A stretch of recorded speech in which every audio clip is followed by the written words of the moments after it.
Virgo, how long have you been carrying this feeling like it is permanent? Not as an accusation, as a real question, one I want you to sit with before this reading goes anywhere else. Because there is something in your energy right now that has the specific texture of a feeling that has been around long enough to start feeling like a fact, like a condition, rather than a weather system, like something that belongs to you rather than something that is simply passing through. It is not permanent. I know that is easy to say and harder to believe when you are inside it. When the weight of it has been consistent enough and present enough and familiar enough that imagining the interior of your life without it requires a kind of imaginative effort that feels almost dishonest. Like reaching for something that does not exist, like trying to remember a room you have never been in. The room exists, and you are going to find yourself in it sooner than the current version of what you are carrying would have you believe is possible. Let me tell you what I saw when the cards came down today. Not the dramatic version, not the version where I describe a grand reversal or a sudden shift that arrives like weather changing from one extreme to another in a single afternoon. What I saw was quieter than that, more intimate. The specific image of a person standing at the exact point where a feeling begins to lose its grip without yet knowing that the losing has started. That point is where you are. You cannot feel it yet from the inside. That is the nature of this particular threshold. It does not announce itself the way other thresholds do. It does not come with a visible marker or a moment of obvious change that you can point to afterward and say, there, that was when things began to shift. It works underneath in the slow, structural, molecular way that things that actually last tend to work not through event, but through accumulation.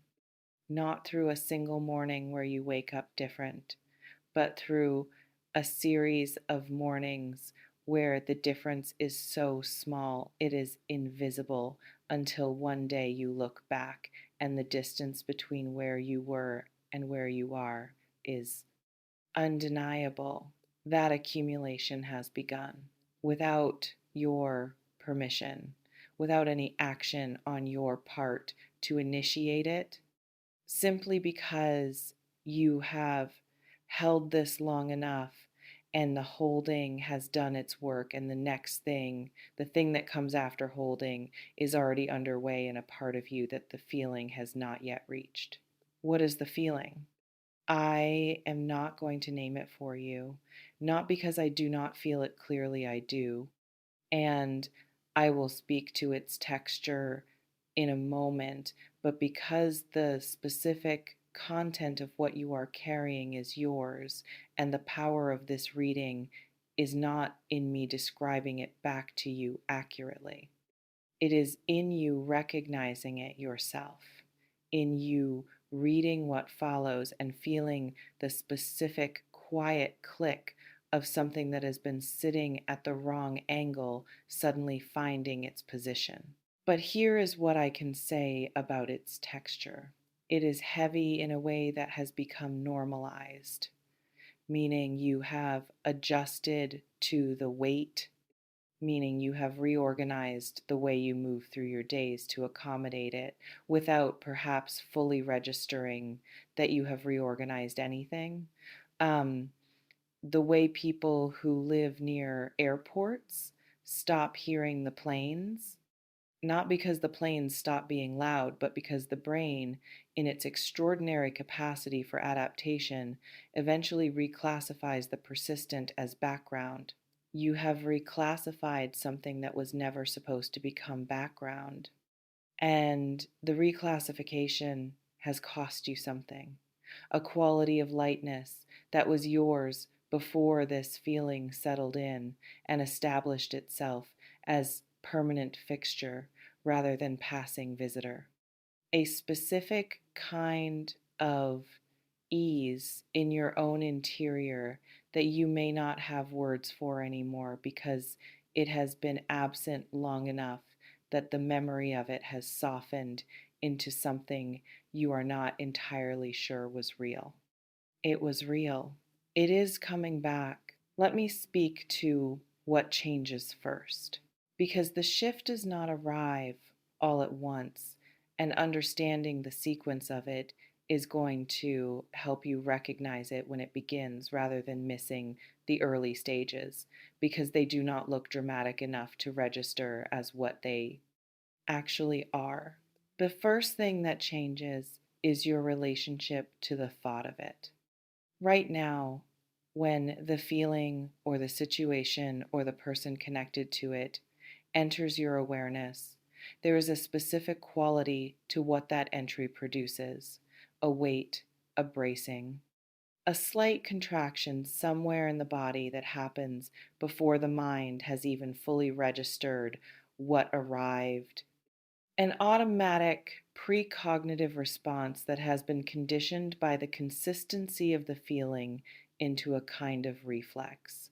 The reflex will soften, not disappear overnight, soften the next time the thought arrives, and it will arrive because thoughts about things that matter do not simply stop arriving because we would prefer them to there will be something slightly different in your response to it. Not neutrality, not the absence of feeling, but a different quality of feeling, something with a little more space in it, something that does not immediately contract around the thought the way a fist closes, but that holds it with slightly less grip than it did the time before. You will notice this and not trust it. That is normal. That is what the early stages of a shift feel like from the inside suspicious, because the feeling has been around long enough that its softening seems like a trick rather than a development, like something to be cautious of rather than something to receive. Receive it anyway. The second thing that changes is the quality of your sleep, specifically the quality of the first few minutes of consciousness in the morning. Before the day arrives with its requirements and its distractions and its capacity to fill enough of your awareness that the feeling retreats to its usual background position, in those first minutes, right now, there is often a moment of awareness, sometimes soft, sometimes sharp, of whatever this is, of its presence, of the specific fact of still being inside it. Those mornings are going to change, not dramatically, but there will be a morning and then another, and eventually a string of them, where the first thing that arrives in consciousness is not the feeling, but something else. Something smaller and more ordinary. A sound from outside, the specific quality of the light, a thought about something completely unrelated to what has been occupying the background of your interior life. The first time it happens, you will notice the absence of the usual thing and feel, briefly, a flash of something between relief and disorientation. That flash is the beginning. Pay attention to it. Pay attention to it. The third thing that changes is smaller than the first two and more easily missed because it happens not in grand moments but in the cracks between them. You will catch yourself not thinking about it, not as an achievement, not as a conscious decision to redirect your attention that you then feel proud of or suspicious of or committed to maintaining through effort, simply as something you notice after the fact. A stretch of time, an hour, an afternoon, eventually a day that passed without the feeling occupying the foreground, without the weight being the thing your awareness returned to when it was not required elsewhere. You will notice the noticing with a complicated feeling. Part of you will feel briefly something close to guilt, the specific variety of guilt that belongs to someone who has been in pain for a long time and starts to come out of it and interprets the coming out as a kind of unfaithfulness to the thing that caused the pain, as though caring required continued suffering as proof, as though the absence of the ache meant the absence of the love or the grief or whatever form the caring took. It does not. The noticing that you were not thinking about it is not betrayal. It is graduation. What caused this? What is producing the shift that I am describing? Because it did not come from nowhere, and I feel it is important for you to understand the mechanism, not the cosmic mechanism, not the grand narrative of why now and why you and what the universe is orchestrating. The practical, human, traceable mechanism of what has actually been happening in you that has reached the point where the shift becomes possible. You exhausted it, not in the giving up sense, not in the sense of defeat or resignation or the gray, flattened variety of no longer feeling that sometimes masquerades as healing while actually being something else entirely. In the specific, honorable, quietly heroic sense of having felt something so fully and for so long that you have arrived at the natural end of what that particular quality of feeling has to offer. Feelings have a lifespan. Not all feelings, not love or grief in their deepest forms, which are less feelings than orientations, less weather than climate. But this one, whatever specific form of pain or disappointment or longing or unresolved something you have been carrying, has a lifespan. And you have been such a complete and honest inhabitant of it, have carried it with such faithfulness rather than trying to skip past it or perform your way through it or convert it prematurely into something more comfortable, that you have actually reached the other side of it, not through time alone, through presence, through the specific, costly, necessary work of actually being in what you were in rather than managing it from a safe distance. That work is done. I need to say something here that I want you to hear carefully. Feeling different does not mean feeling nothing. I say that because I know how easy it is to hear you will soon feel different about this and translate it into you will soon stop caring. And caring for you is not something that simply switches off. It is not a mechanism you possess that has an off position. The depth of your investment in things that matter to you is not a flaw to be corrected or a vulnerability to be protected against. It is one of the truest things about you. What changes is not the caring. What changes is the suffering inside the caring. The specific quality of pain that has been living alongside the feeling that prompted it, that has been so fused with the original feeling that you may have started to believe they are the same thing, that caring about this necessarily means hurting about this. They are not the same thing. You can care about something and not be in pain about it. You can hold something that matters to you with the specific quality of hands that are no longer gripping, that are open, that are still present to the thing without being in a constant state of bracing against whatever the thing might do next. That quality of holding the open kind is what is coming. Let me speak to what you are going to do with the space, because the shift creates something. The softening of the weight creates room in your interior that has not been available for a while, room that was occupied by the management of the feeling, by the energy required to carry something consistently, by the specific cognitive and emotional bandwidth that any sustained, significant feeling requires just to be held without overwhelming everything else.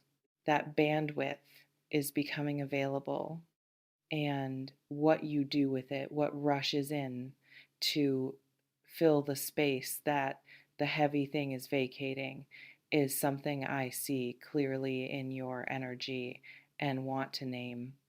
Something creative, something that belongs to the version of you that exists when you are not spending a significant portion of your interior resources on the management of pain. Something that has been waiting with a patience that is almost remarkable for the conditions that allow it to emerge.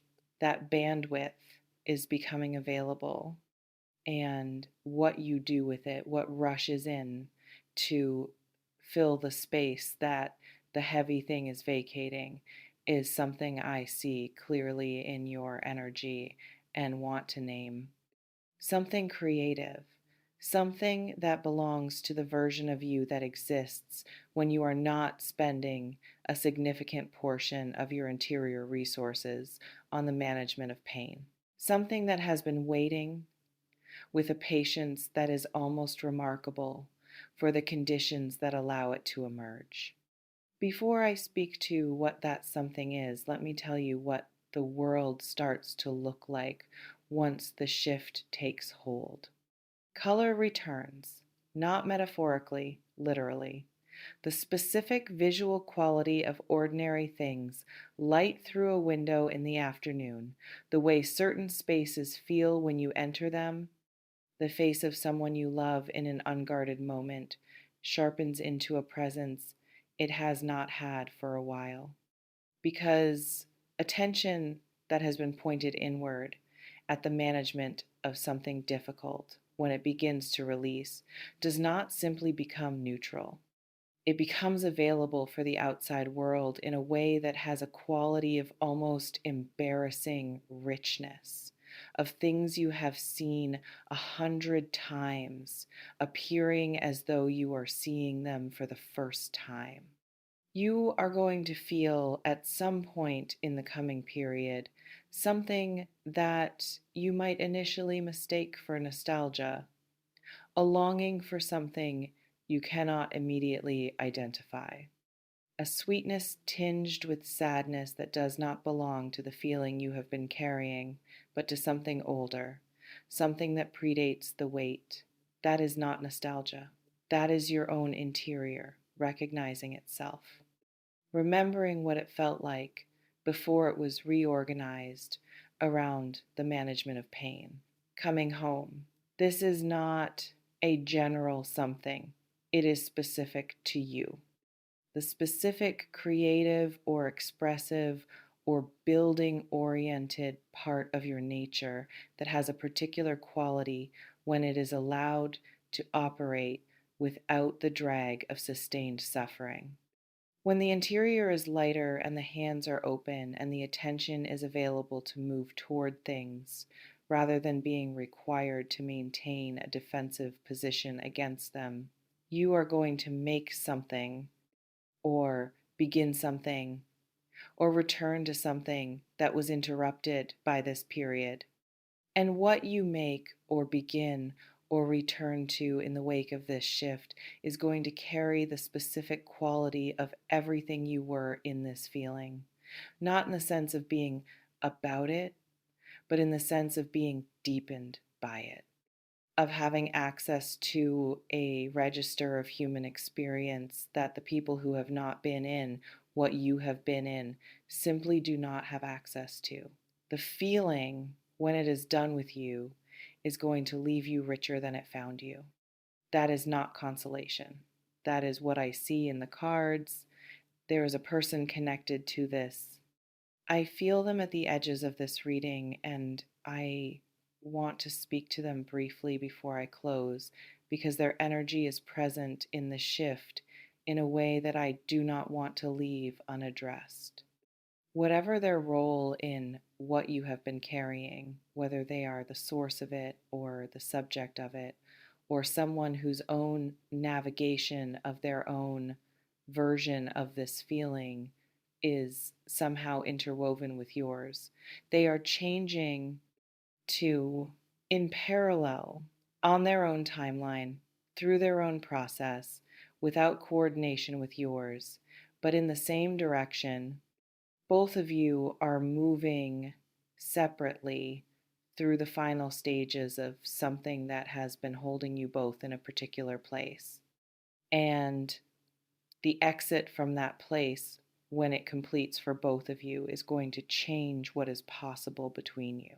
Not necessarily in the way you have imagined, not necessarily returning to a prior state or producing a specific outcome you have been hoping for, but in the way of two people who have each done the work of feeling something fully arriving, eventually in a place that is not defined by the feeling anymore.